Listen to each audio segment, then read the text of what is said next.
9/11 Media Studios presents The Layover with LAAPOA. I'm your host, Marshall McLean. Today's guest of The Layover is Anne Marie Schubert. Anne Marie Schubert is a career prosecutor with 31 years of law enforcement experience. As a Sacramento County prosecutor, she spent most of her career prosecuting some of the area's most notorious and dangerous criminals. One of Anne Marie's passions is the pursuit of justice through DNA evidence and cold case prosecution. Today, she is nationally recognized in her knowledge of forensic DNA. Anne Marie has also created innovative community programs focused on helping children by combating truancy, educating our youth, and honoring citizens who have helped to serve justice with the development of the annual Outstanding Citizens Award ceremony. Anne Marie was elected Sacramento County District Attorney in 2014. Since taking office in 2015, she has been committed to working both in the courtroom and in the community to provide the highest level of public safety through prosecution, prevention, and innovation. Our next guest is Anne Marie Schubert. Thank you, Anne, for coming out. Thanks for having me. Appreciate it. Everything fine? Good travels and all? Yeah, lots of travel, but that's okay. Okay. I'm getting used to it. That's for sure. Right in. Let's start with, where were you born? March Air Force Base, Riverside, California. March Air Force. You're a military brat? Well, I'm not a brat, but my dad was in the military. My father went to med school and became a military doctor for a minute, and then that's where I was born. Wow. Okay. Did you travel other bases during that time? No. Come from quite a large family. I have 6 siblings, so 7 kids. My oldest brother was born in Ramstein in Germany. Okay. And then I'm the tail end of the family, so I have one sister younger than me, and she was born at a non-military hospital. So we moved, I'm going to age myself now, we moved from March Air Force Base in 1964, not long after I was born. Okay. To Sacramento. What type of work did your mother do? My mom was a physical therapist, and then when she met my dad and married him, started having kids, she was a stay-at-home mom. 6 kids? 7. 7? Oh. With a lot of energy. But she also, my mom got sick when I was 12. She got breast cancer. Mm-hmm. And so she did a lot of, she was a coach for like our softball teams and all that kind of stuff. But she was very busy raising a lot of children. That's awesome. So how did their work ethic shape yours? I would say a couple things. First of all, in my family, it was never a thought that you wouldn't go to college. It was always, it was just what you were going to do. My mom, it brings a lot of really good memories. My mom was the kind of person that was a fixer, and I like to consider myself that, meaning that, like, when I was probably 8, she built me my own bicycle out of her own hands. She just bought all the parts, put it together. My dad used to like to buy Christmas presents for people that tended to be what he really wanted. So he bought her one time one of those things you lay on to fix your car underneath. Okay. So my mom, sled, whatever that thing is that the mechanics use to get underneath the car. Slide under, So she would take that and she would change the oil. And she was that kind of person. She was very industrious. When I was a young kid, I was lucky enough to get into horseback riding, and so she would make me my own things, like my outfits to wear in horse shows, and so she taught me, I would say, the value of doing things yourself sometimes. I'm a kind of person that likes to do home improvement myself. I can rip out flooring, I can rip out tile. I'm not necessarily great at putting it back together, but can you do drywall? I got a project for you. Probably not very well. You might have to redo it again, but okay. So my mom was industrious, and she taught me the value of I would say being kind of a fixer, but also not being afraid to do things on your own. My dad, my mom got sick when I was 12. My family, my siblings and her were all very into sports. Even though my dad was very busy at his profession, he was also the kind of person that never missed a basketball game of mine or a softball game, and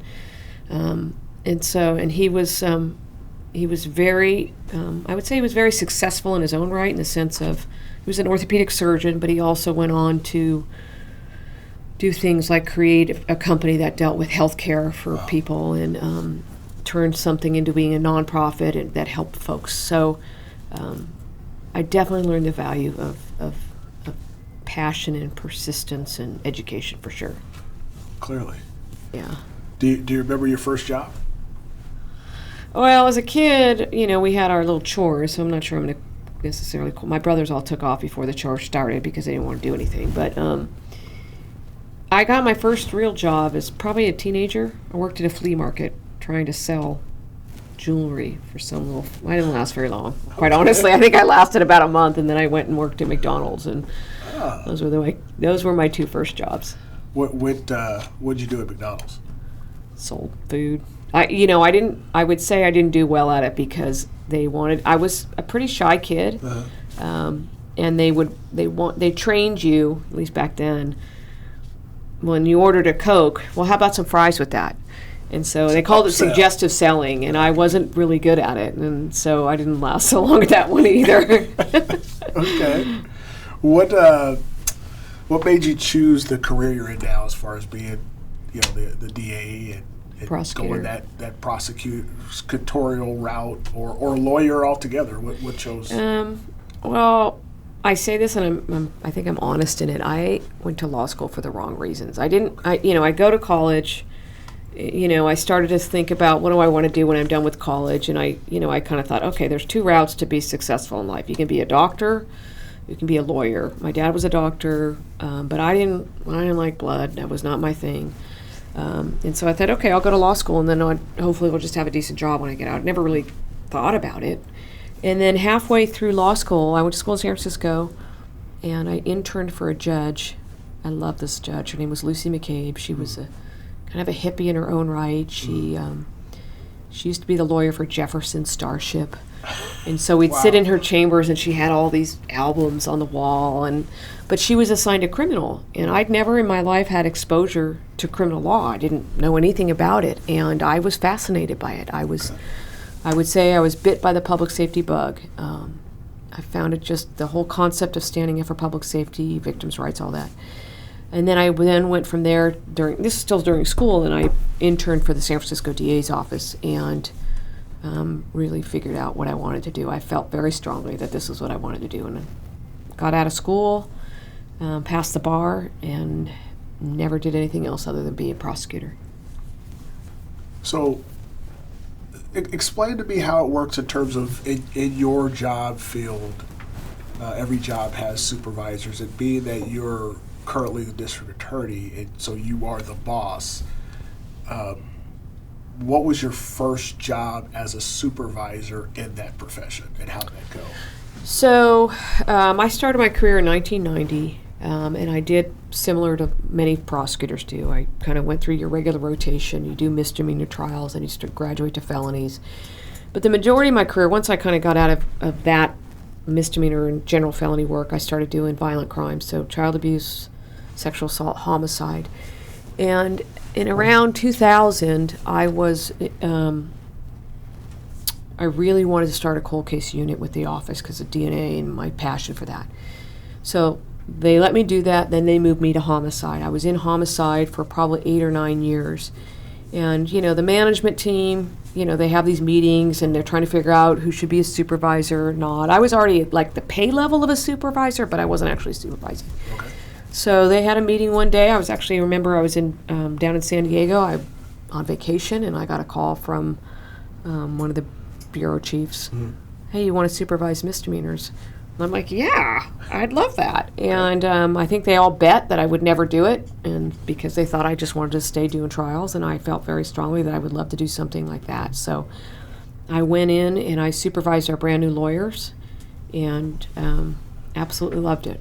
The concept to me of being able to help train quality folks and was really fun. I really enjoyed it a lot. It's also the way that you meet everybody that's coming up through the office, and then you never forget who they are. So that was fun. And then I ended up kind of going from the misdemeanor unit, and then I became the supervisor of the child abuse unit, which was obviously a pretty significant job. And then it was from there that I then ran for district attorney and won.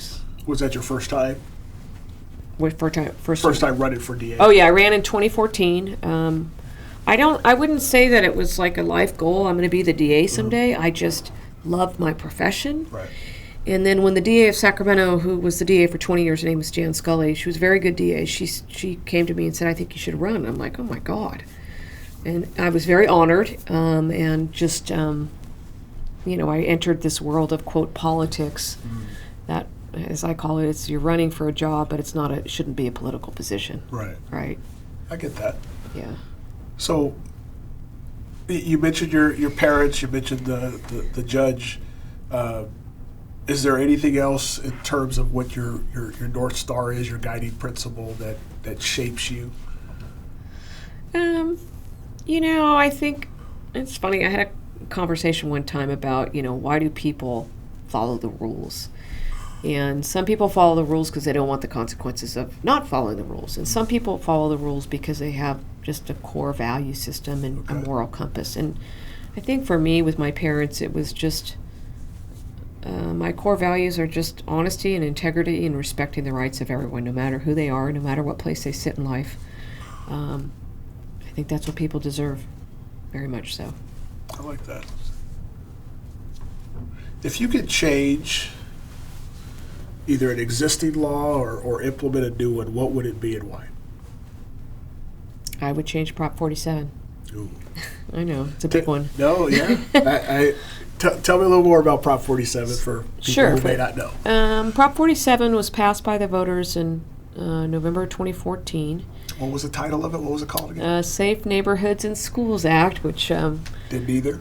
That did not do that. But what it did in essence was it reduced all theft and drug crimes to straight misdemeanors. Didn't matter if you stole one time or 50 times.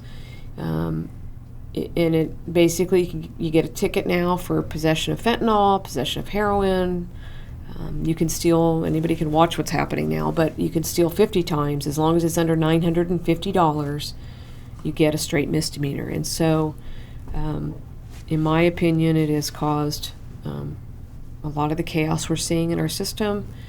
I think it's driven homelessness. I think it's driven drug addiction. I think it's driven mental health issues that we see on the streets of our community. So I would like to change it. And actually, myself and Assemblymember Jim Cooper, we did try to change it a few years back with Prop 20 in a way that I would call it compassionate, because it wasn't designed to put people back in prison. It was simply designed, it was actually going after theft. Right. And it was basically, if you're a serial thief, you should be held accountable to a higher level. Right.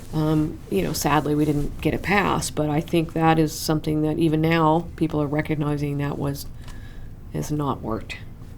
Quite honestly. And that's not just a Sacramento problem or No, San it's not. Francisco or That's LA. right. It's everywhere. absolutely. What do you see as the biggest misconception about you?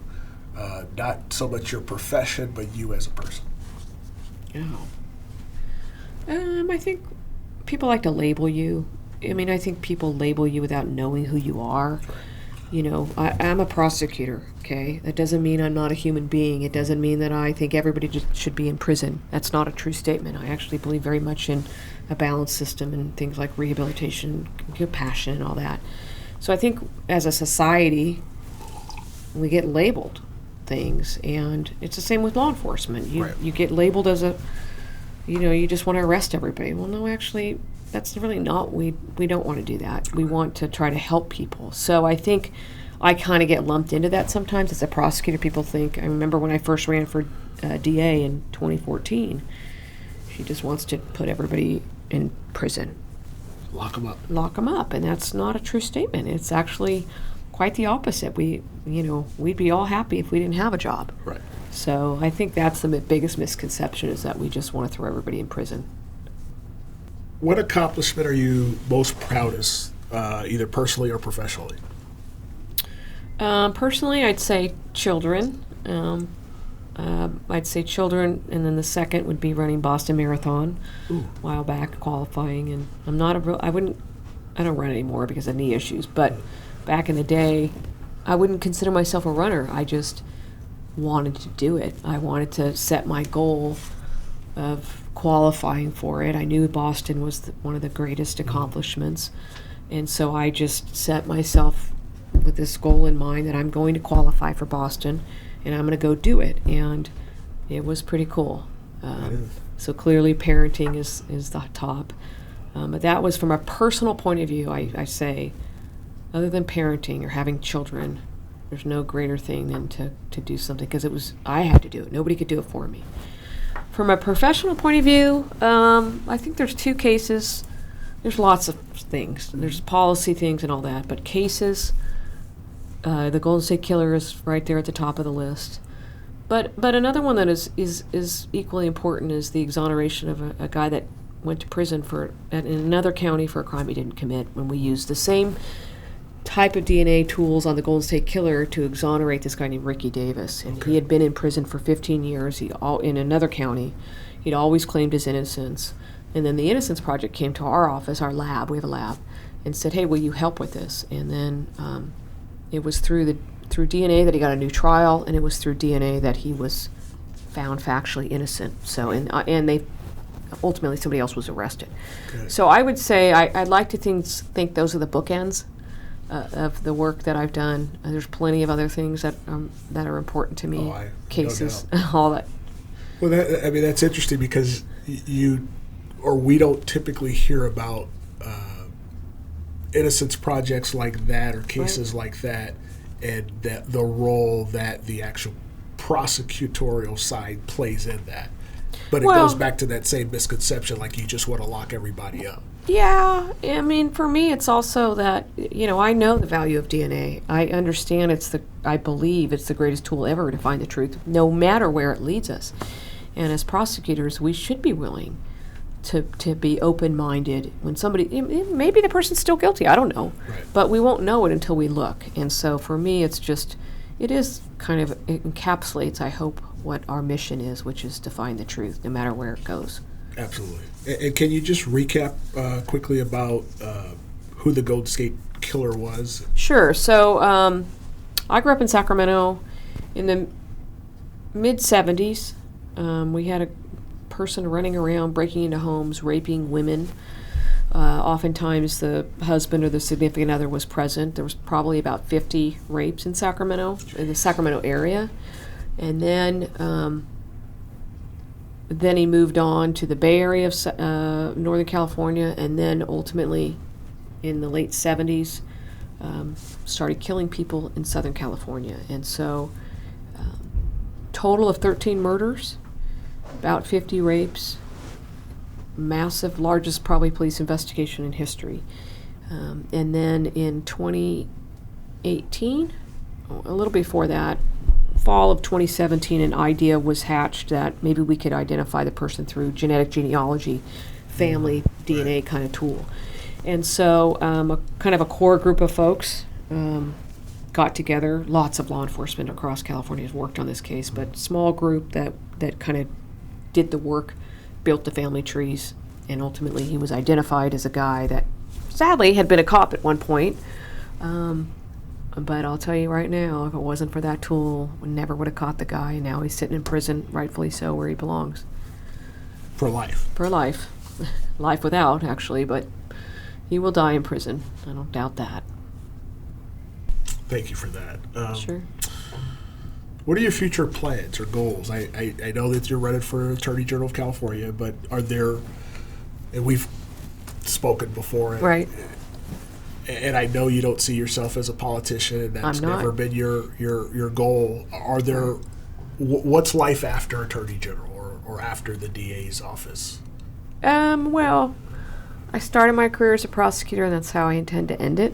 Okay. I have zero desire to do anything else other than, become the Attorney General and help get us back to some balance. You had to run for president or no, vice zero, president? None of that. I'm a person that I actually believe in a balanced, healthy lifestyle, so I want to travel. That's one thing, but I'm not ready for that. I got kids in school still, so okay. Yeah. All right. In that same vein, what would you like your legacy to be? I want my legacy to be that she's a person that was in it for the right reasons, that she pursued public safety and good public policy, that she knew how to try a case, that she was really good at it, that she treated people in the system with complete fairness and dignity and respect. I'd like people to believe that she's an innovative person, that she's, I'm really proud of some of the firsts that we've accomplished as in our office, and myself. So, passionate and persistent. Okay. That's fair. What makes you happiest in life, currently, anyway? Currently? Well, not much. Right now, it's a lot of work. I like the outdoors. What makes me happy, I find my little peaceful places to go to places like Yellowstone and see the beauty and the wildlife. And my youngest son is really into photography, so we like to set these little milestones to go do photography. So I'm into hiking and kayaking. I'm outdoorsy, all that kind of stuff. So would it be fair to say that Yellowstone is your happy place? I would say Yellowstone is definitely my happy place. Okay. The mountains, anything related to the beauty of I love the ocean too, don't get me wrong, but love the mountains. Oh, hey, here in California, you can get both of those. That's for sure.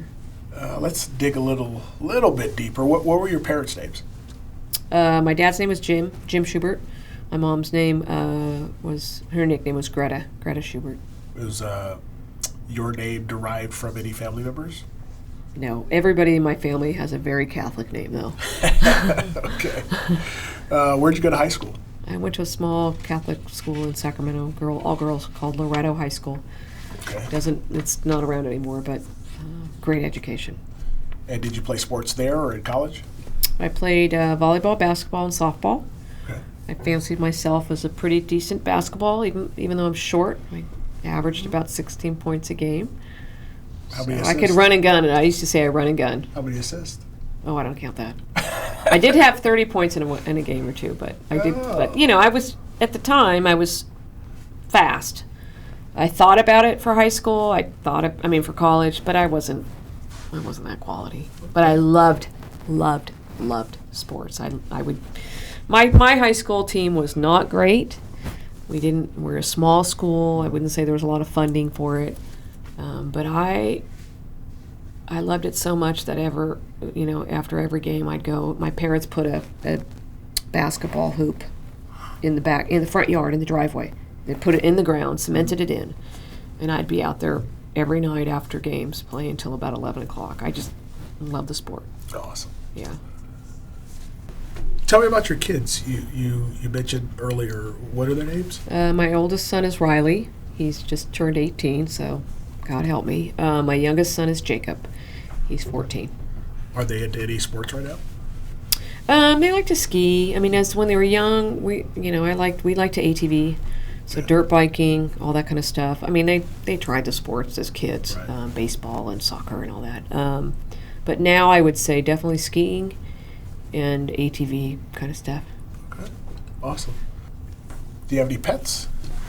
I have a yellow lab named Ellie. Ellie. How old is Ellie? Ellie is 5. Acts like she's 2 most of the time. Former canine handler, so on the counter most of the days, getting the food off the counter. Hey, I love dogs, so that's good. Now, so we're gonna jump into the lightning round. I gotta sit up here. 10 questions here. Little shout out to the late great James Lipton, if you ever watched Inside the Actor Studio. It's where these 10 questions come from. Okay. Today I'm adding another one at the request of my oldest daughter. Oh. And so I'll lead off with that one. If you were a dinosaur. A dinosaur? Which dinosaur would you want to be? Oh, God. I don't know.